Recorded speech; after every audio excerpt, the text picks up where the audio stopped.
या संदर्भातली आणखी एक मोठी बातमी आहे। विशाळगडावरील रहिवाशांना मुंबई हायकोर्टाने मोठा दिलासा दिलाय। विशाळगडावरील कारवाई स्थगित करण्याचे निर्देश मुंबई हायकोर्टाने दिलेत।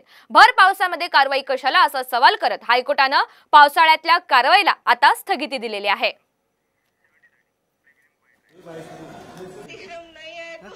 हायकोर्टाने स्थगिती दिलेली आहे, कारण मी म्हणतोय तसं 10 फेब्रुवारी 2001 परिपत्रक आमचं सरकार असताना जे काढलं तोच आज बेस आहे आणि मला खात्री आहे की हायकोर्टाने त्याकडे बघून विशाळगडावरचं अतिक्रमण काढायला स्थगिती दिलेली आहे। पावसाळा झाल्यानंतर विशाळगड स्वच्छ केला पाहिजे, अतिक्रमण दूर केलं पाहिजे आणि वर विशाळगडावर जे राहिलेले आहेत त्यांचं पुनर्वसन किंवा त्यांना पर्यायी जागा सरकारने त्याच्या पायथ्याशी देण्याचं काम केलं पाहिजे।